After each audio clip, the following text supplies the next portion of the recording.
¿Maldad pura o una fuerza que la naturaleza no pudo contener? Esa es la pregunta que surge al susurrar el nombre de Lamashtu.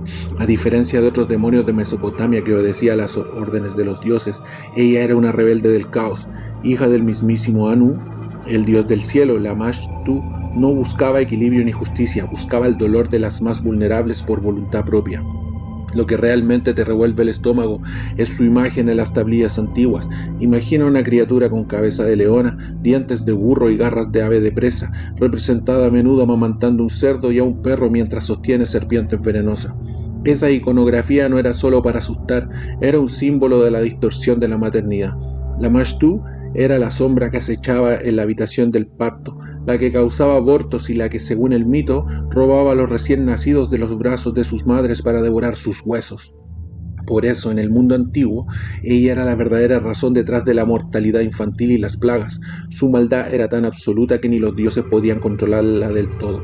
Fue entonces cuando surgió la alianza más extraña del inframundo. La humanidad tuvo que recurrir a su archienemigo, Pazuzu. La rivalidad entre ambos era el único escudo posible. Los antiguos ponían amuletos del feo y aterrador Pazuzu en las cunas de sus hijos porque sabían que solo un demonio igual de poderoso podía obligar a Lamashtu a retroceder. Hoy Lamashtu sobrevive en los libros de historia como el arquetipo del terror femenino ancestral, la primera bruja que secuestraba niños en la oscuridad de la noche mesopotámica. Para nuestros antepasados, la oscuridad no solo traía frío, sino entidades que no seguían ninguna regla. Te dejo la siguiente pregunta. ¿Crees que figuras como Lamashtu son solo explicaciones antiguas para tragedias biológicas o que existen energías que simplemente se deleitan con el caos y la destrucción? Si escuchas un rasguño en la ventana y el viento de Pazuzu no sopla, asegúrate de que la puerta esté bien cerrada. En Espanto Chileno enfrentamos a la reina del caos. ¿Protector de los campos o una condena envuelta en traje elegante? Esa es la pregunta que surge al hablar de Gutranalhue, uno de los seres más enigmáticos y elegantes de la mitología mapuche. No es el típico monstruo de bosque, es una figura alta, esquelética y de una presencia que impone un respeto que raya en el terror. Lo que realmente te inquieta es su doble naturaleza. Por un lado, se le describe como el espíritu del forastero, un guardián implacable de los rebaños. Se dice que si un dueño de campo logra ganarse su favor, el Gutranalhue patrullará sus tierras por la noche, vestido con ropas finas y portando una espada de plata. Los ladrones de animales no tienen oportunidad contra él. El simple sonido de sus pasos largos y secos basta para que el más valiente huya despavorido. Pero hay un lado oscuro, un trato con el diablo. Otros relatos lo pintan como una entidad errante que galopa por la pampa con una manta negra que parece fundirse con la noche. Se dice que quien busca riqueza fácil puede asociarse con el Gutranalhue. Él le traerá fortuna, animales y prosperidad, pero el precio es altísimo. Una vez que lo aceptas, el espíritu se queda contigo para siempre, convirtiéndose en una carga espiritual que te persigue hasta la tumba. Incluso los viajeros nocturnos le temen, pues se dice que le gusta jugar con la mente de quienes andan solos, haciéndoles perder el rumbo en caminos que conocen de memoria, hasta que el cansancio y el frío los consumen. El Gutranalhue es la personificación de que en el campo chileno la ambición y el descuido tienen su vigilante. ¿Estarías dispuesto a aceptar la protección y la riqueza de un espíritu si supieras que nunca más podrías estar solo en la oscuridad? ¿O prefieres la pobreza con el alma tranquila? Si ves un hombre demasiado alto en el camino, no le pidas fuego. En Espanto Chileno seguimos el rastro de la noche. ¿Arquitecto del mundo o el verdugo de la humanidad? Esa es la pregunta que surge al invocar a Enlil, el soberano absoluto del aire en la antigua Mesopotamia. No era un dios de brisas gentiles, era la fuerza bruta de la atmósfera, el señor de los vientos, cuya palabra tenía el poder de dar vida o borrar civilizaciones enteras de la faz de la tierra. Lo que realmente te hiela la sangre es su papel en el diluvio universal. Según la epopeya de Gilgamesh, Enlil no envió las aguas por un juicio moral, sino por algo mucho más perturbador, el ruido. Se dice que la humanidad se había vuelto tan numerosa y escandalosa que el dios no podía dormir. En un arranque de ira divina y falta de sueño, decidió que el silencio solo se alcanzaría con el exterminio total. Esa frialdad nos recuerda que para los antiguos sumerios los dioses no siempre eran justos, eran fuerzas de la naturaleza impredecible. Pero incluso un dios tan poderoso tenía que rendir cuentas. El mito de Enlil y Ninlil nos muestra su caída. Al dejarse llevar por el deseo y forzar a la joven diosa en las aguas de Nippur, rompió las leyes sagradas y fue desterrado por la asamblea de los dioses Alkur. Es aquí donde la historia se vuelve oscura y poética. Enlil, en su camino al reino de los muertos, debe transformarse y engañar al destino para que su hijo, el dios de la luna, no quede atrapado para siempre en la oscuridad. Hoy, cuando escuchamos el rugido de una tormenta o el silbido del viento entre los edificios, hay quienes dicen que es el aliento de Enlil que sigue reclamando su espacio. Él es quien separó el cielo de la tierra, pero también quien nos mostró ante el poder del aire somos tan frágiles como el polvo. La pregunta que te dejo es esta: ¿crees que el ser humano sigue haciendo demasiado ruido para las fuerzas que gobiernan este planeta? ¿O que hemos aprendido a calmar la ira de los antiguos señores del viento? Si el cielo se oscurece de golpe, quizás Enlil por fin ha despertado. En espanto chileno escuchamos el eco de los siglos. ¿Milagro o una pesadilla que se duplicó? Esa es la pregunta que dejó en shock a Francia en 1922 con el caso de Pauline Picard. Imagina esto: una niña de 2 años desaparece de la granja de su familia en Bretaña. Durante semanas la buscan por todos lados hasta que llega la noticia que todos esperaban. Pauline había sido encontrada sana y salva a 300 kilómetros de distancia. Sus padres viajan, la reconocen de inmediato, estallan en lágrimas y la llevan de vuelta a casa. Pero aquí es donde la historia se vuelve siniestra. A los pocos días de estar en la granja, los padres empiezan a notar algo extraño.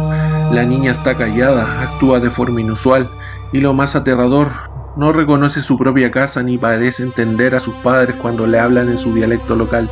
La duda empieza a crecer como una sombra. ¿Es realmente Pauline o es una impostora perfecta? La respuesta llegó de la forma más brutal posible un mes después. Un granjero encontró, a solo unos metros de la casa de los Picard, el cuerpo de una niña pequeña, mutilado y en avanzado estado de descomposición. Junto al cuerpo estaba la ropa que Pauline llevaba el día que desapareció. Esa era la verdadera Pauline. Entonces, ¿quién era la niña que estaba viviendo con ellos? Cuando los padres corrieron a buscar a la falsa Pauline, la niña simplemente se había ido, o según algunas versiones, el misterio se volvió tan denso que nadie pudo explicar de dónde salió ese doppelganger que engañó incluso al instinto maternal. Un caso donde la realidad se partió en dos y dejó una pregunta que todavía hiela la sangre. ¿Qué haces cuando el consuelo que tienes en casa tiene la cara de tu hija, pero el alma de una desconocida? Te dejo esta pregunta. ¿Crees que fue una coincidencia física imposible o que algo del bosque tomó la forma de Pauline para entrar en esa casa? En espanto chileno no cerramos la puerta hasta estar seguros de quién entró. ¿Fósil viviente o un espíritu que cuida la selva? Esa es la duda que te queda cuando te adentras en el corazón del Congo, donde los locales no hablan de leyendas, sino de un peligro real llamado Mokele-Bembe. Su nombre lo dice todo: el que detiene el flujo de los ríos. Imagina una criatura tan masiva que, al sumergirse, es capaz de alterar la corriente de un río africano. Lo que realmente vuelve locos a los criptozoólogos es su descripción física. Los relatos coinciden en algo impactante: un cuerpo pesado, patas de elefante y un cuello largo y flexible coronado por una cabeza pequeña. Para muchos esto no es otra cosa que un saurópodo, un dinosaurio que, contra toda lógica científica, habría sobrevivido a la extinción masiva escondido en los pantanos más impenetrables de África Central. Pero no te equivoques, no es un gigante amable. Aunque dicen que es herbívoro, los testimonios aseguran que es extremadamente territorial. Se dice que odia a los hipopótamos y que es capaz de destrozar canoas enteras con un solo movimiento de su cola si alguien invade su espacio. Expediciones famosas como las de Roy McCall en los 80 regresaron con las manos vacías de evidencia física, pero con el pecho lleno de historias de gente que jura haberlo visto cara a cara. La ciencia es implacable. Dice que son elefantes cruzando ríos, pitones gigantes o simplemente troncos a la deriva. Sin embargo, para las tribus de la cuenca del Congo, Mokele-Bembe es tan real como el agua que beben. Quizás no sea un animal de carne y hueso, sino una entidad mítica que protege los últimos rincones vírgenes del planeta de la curiosidad humana. La pregunta que te dejo es esta: ¿crees que el mundo es tan grande que todavía esconde dinosaurios en sus rincones más oscuros? ¿O es nuestra necesidad de misterio la que crea estos monstruos? Si alguna vez navegas por el río Congo, fíjate bien en lo que emerge del agua. Podría no ser un tronco. En Espanto Chileno rastreamos lo imposible. En el estudio de la parapsicología, el cuerpo humano no es solo carne y hueso, sino un complejo de energías que irradian una luz invisible, el aura. Desde la antigüedad, Se creyó que esta emanación revela nuestro estado de salud, nuestros pensamientos y, para los más avanzados, nuestro destino. Pero no fue hasta 1939 cuando esta creencia pasó de la mística a la ciencia con la invención de la cámara Kirlian. Inventada por el matrimonio Kirlian en la Unión Soviética, esta cámara utiliza campos eléctricos de alta frecuencia para fotografiar la descarga de electrones alrededor de los objetos biológicos.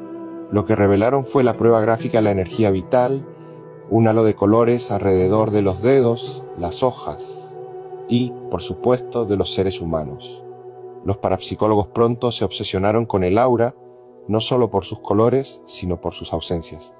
Se descubrió que el aura es un mapa de la salud, una aura brillante y limpia, con tonos azules y dorados, revela bienestar y paz mental. Pero cuando una enfermedad, incluso antes de manifestarse físicamente, comienza a destruir el cuerpo, el aura reacciona. Lo más aterrador era la presencia de puntos o zonas oscuras, casi agujeros negros, en el campo energético. Estos vacíos correspondían con precisión a órganos que estaban a punto de fallar o a zonas donde se gestaba una enfermedad terminal. Imagina este escenario: un hombre aparentemente sano y feliz es fotografiado con la cámara Kirlian. Su aura es casi perfecta, vibrante, excepto por una sombra, un diminuto punto negro justo sobre su corazón. Los investigadores, obligados por la ética a no intervenir directamente, solo podían documentar la evidencia. En los meses siguientes, el hombre fue consumido por una enfermedad cardíaca repentina, confirmando lo que el aura había predicho. La cámara Kirlian, para el parapsicólogo, se convirtió en una ventana al futuro biológico. La imagen de tu aura no solo te dice quién eres, sino cuándo y cómo podrías dejar de ser. El verdadero escalofrío no está en los fantasmas, sino en saber que llevas tu propia fecha de caducidad impresa en una luz que no puedes ver a simple vista, y que en algún momento un punto oscuro aparecerá para anunciar el final. En la mitología maya quiche, registrada en el sagrado Popol Vuh, la creación de la humanidad fue un proceso de ensayo y error, un experimento divino que culminó en un acto de juicio y terror. Los dioses, conocidos como los creadores y formadores, necesitaban seres que los adoraran. Su primera creación fue de arcilla, pero fracasó. Los hombres eran blandos, sin inteligencia y se deshacían con el agua. Su segundo intento fue con madera. Estos seres caminaron, se reprodujeron y poblaron la tierra. Pero había un error fatal: no tenían alma, no recordaban a sus creadores ni los adoraban, eran autómatas vacíos. Los dioses se enfurecieron. Había que destruir a estos seres que no merecían la vida. Sobre ellos se desató una gran inundación. Los hombres de madera fueron arrastrados y sus restos cayeron al suelo, donde se convirtieron en la figura del mono, un recuerdo de su fallo. Pero el tercer intento de los dioses fue, quizás, el más peligroso. Los dioses tomaron el maíz blanco y el maíz amarillo, y con esa masa perfecta crearon a los primeros hombres. Estos seres no solo eran fuertes y hermosos, sino que poseían una sabiduría total. Los primeros hombres podían ver la tierra, el cielo y todo lo que contenía sin esfuerzo. Eran capaces de percibir y comprender las realidades del mundo entero y supieron casi de inmediato el misterio de sus propios orígenes. Su conocimiento era tan vasto que estaban a punto de igualar a los dioses. Esto fue un peligro fatal para el orden. Los creadores se asustaron. No podían permitir que estos seres tuvieran tanto orgullo y creyeran ser dioses ellos mismos. Faltaba limitar su conocimiento. Fue entonces cuando los dioses actuaron. Les impusieron una niebla misteriosa que nubló sus mentes. Limitando el campo de su saber, lograron que los hombres ya no pudieran ver todo el universo a la vez. Su conocimiento quedó restringido a la tierra que pisaban.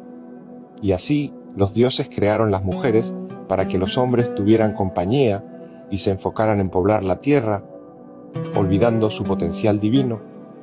El mito del Popol Vuh es un relato de terror existencial. Nos enseña que la máxima ambición del ser humano no es solo desobedecer, sino saber demasiado, y que el miedo y la ignorancia fueron el castigo impuesto por los dioses para asegurarse de que la humanidad jamás se creyera su igual. En 1990, los ufólogos Javier Sierra y Josep Guijarro presentaron un trabajo que puso nombre al fenómeno más íntimo y perturbador de la ufología: el síndrome de Diana, delirio individual de la agresión nocturna alienígena. Era la nueva modalidad de abducción conocida como visitantes de dormitorio. El patrón siempre es el mismo y es puro terror. A los pocos minutos de acostarse, el testigo, generalmente una mujer, comienza a presenciar fenómenos extraños, luces singulares o explosiones cercanas a la cama. El cuerpo experimenta entonces una súbita rigidez muscular y el pánico se congela al percibir la presencia de alguien más en la habitación. Los visitantes son la imagen clásica del horror: seres de baja estatura, complexión débil, macrocéfalo y con enormes ojos negros y rasgados. Su comportamiento es hostil. Logran introducir al testigo en una sala luminosa donde son sometidos a toda clase de experiencias médicas.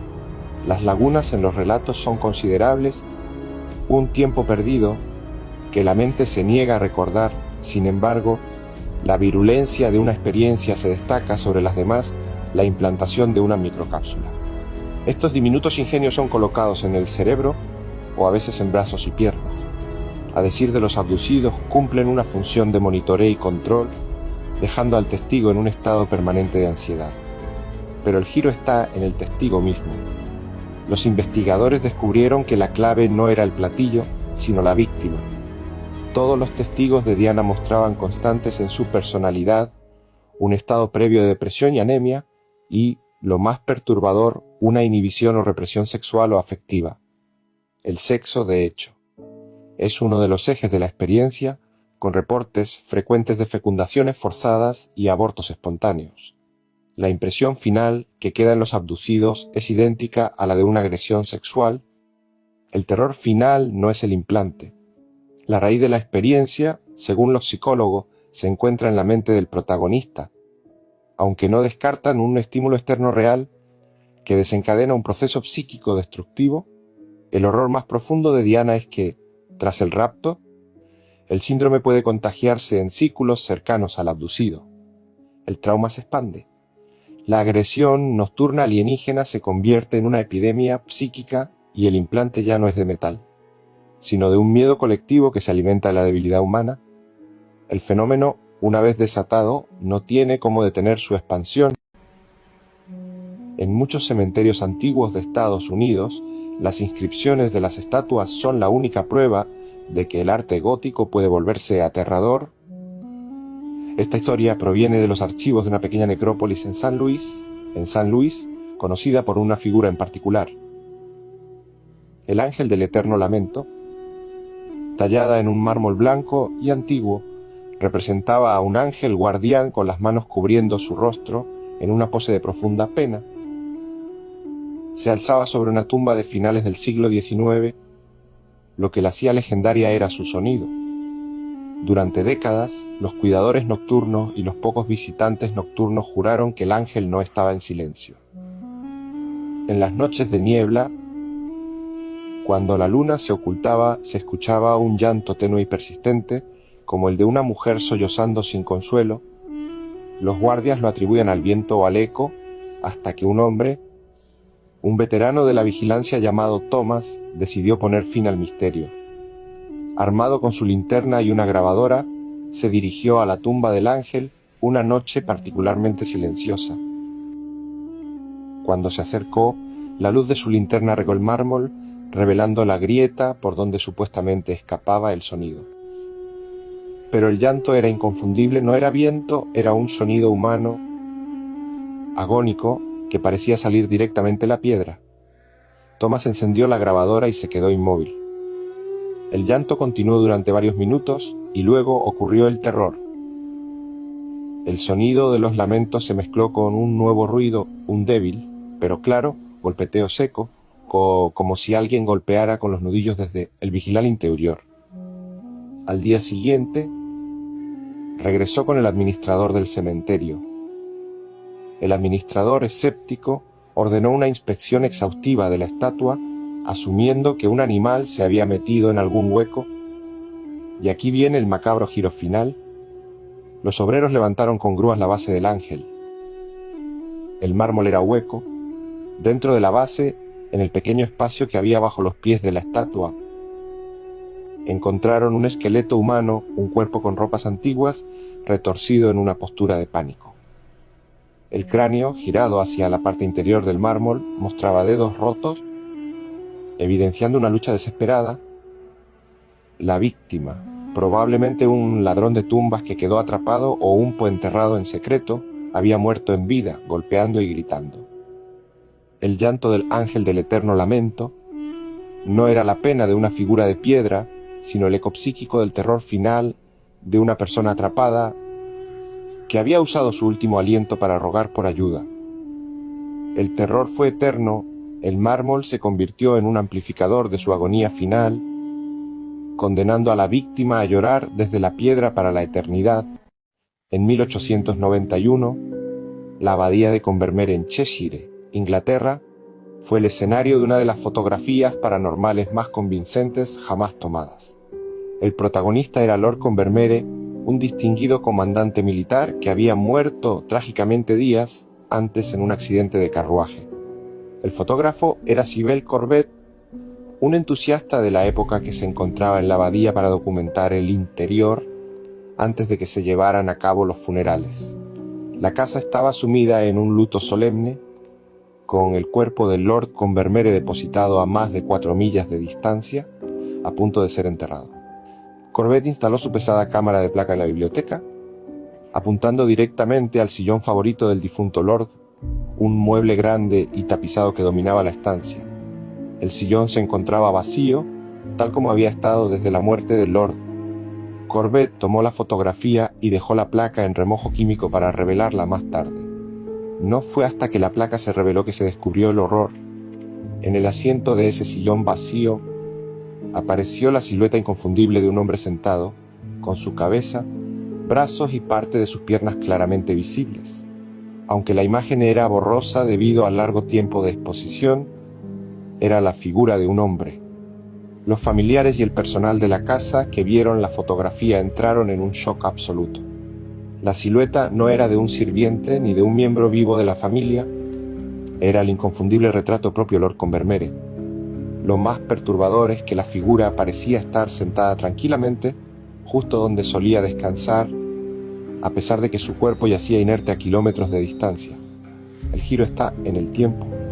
Para refutar la foto, los escépticos argumentaron que un sirviente se había sentado accidentalmente en el sillón durante el largo tiempo de exposición de la cámara.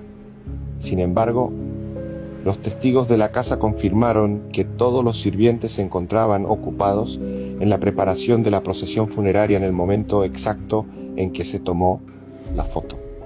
El reloj de la abadía estaba claramente visible en la imagen. Al verificar la hora, coincidía con el momento en que se había tomado la foto, pero también, según los registros de la familia, coincidía con la hora exacta en que el cuerpo de Lord Combermere estaba siendo trasladado y sellado en su ataúd antes del entierro. El terror final que nos deja la foto de Lord Combermere es la prueba helada de que el espíritu no está atado a la materia. El Lord, en su última manifestación, eligió no ir a la luz, sino regresar a la comodidad de su biblioteca. Su última voluntad, capturada en una placa, fue sentarse por última vez en su sillón favorito, desafiando a la muerte, a la ciencia y al tiempo. El 1 de julio de 1965, en el soleado pueblo de Valensole, en la Provenza francesa, el campesino Maurice Massé se dirigía a su trabajo en los campos de lavanda. Era una mañana tranquila, hasta que el silencio se rompió por algo que desafiaba a toda la lógica rural, un ruido de aspiradora cerca de un bancal. Al acercarse, Massé vio lo impensable. En medio de sus preciosos cultivos, se encontraba un objeto que describió como similar a un limón o una pelota de rugby, de unos 3 metros de largo, de color grisáceo y sin ninguna unión o ventana visible. Junto a la nave había 2 seres. Eran pequeños, de no más de 1 metro de altura, con cabezas grandes y bulbosas que parecían directamente sobre los hombros, sin cuello.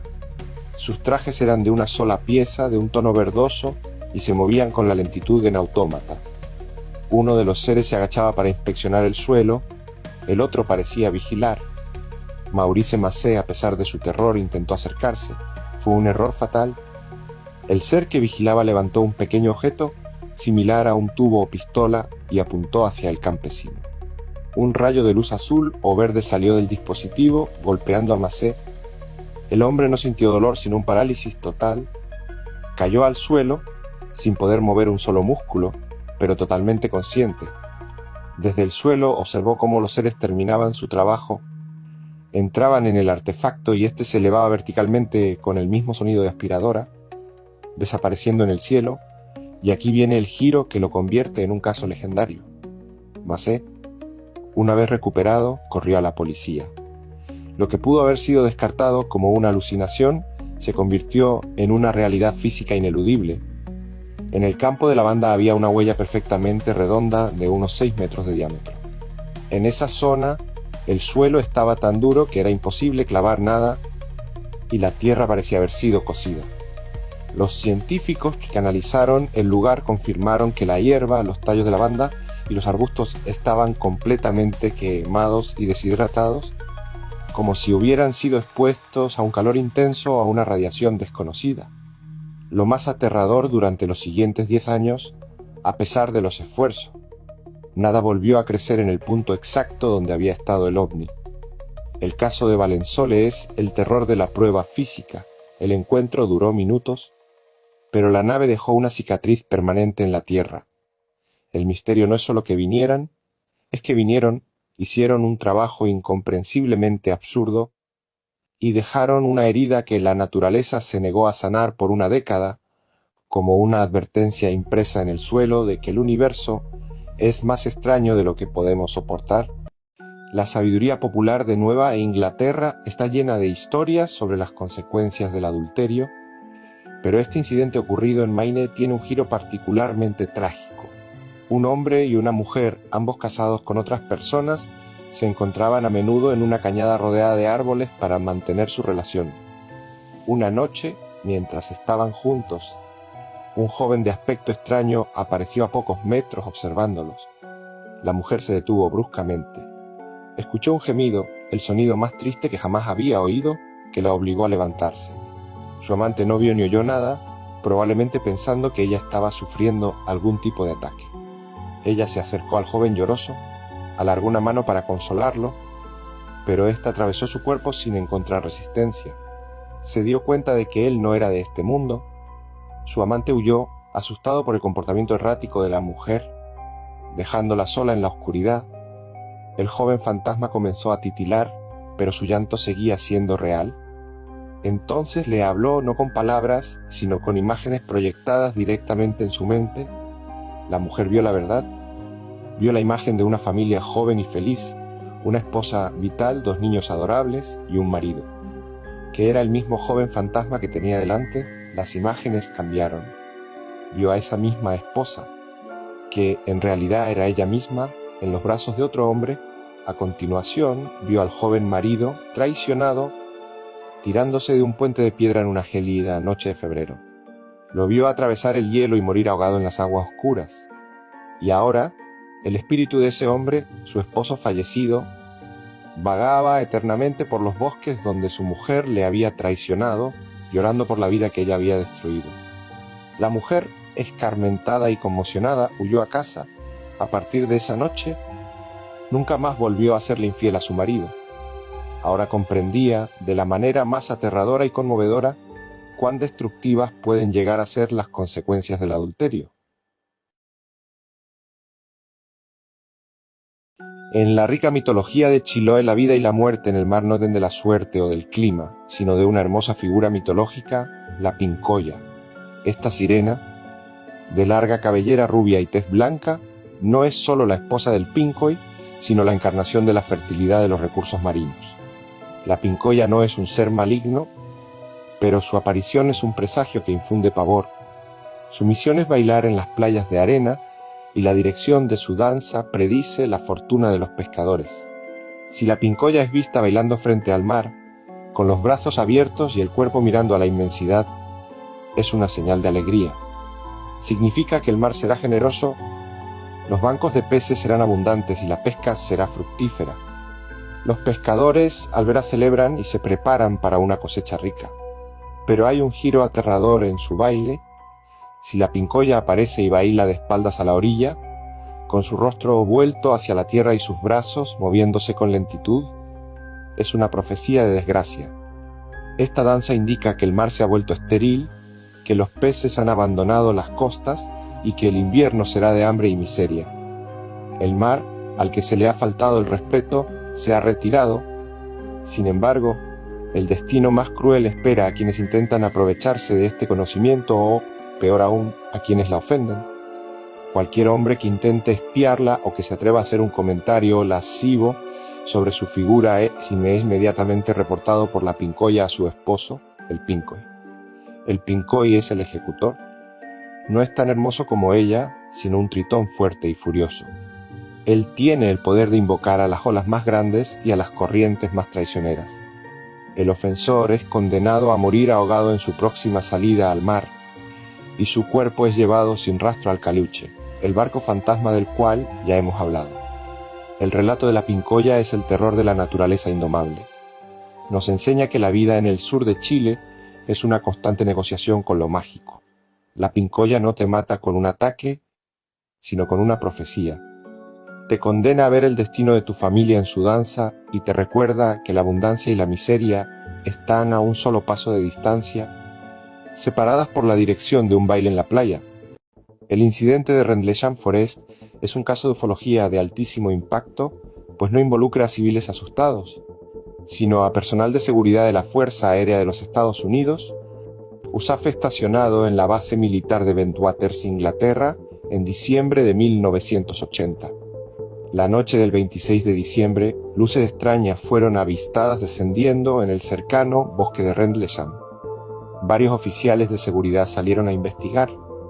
Al entrar en el bosque, encontraron un objeto que no era un avión.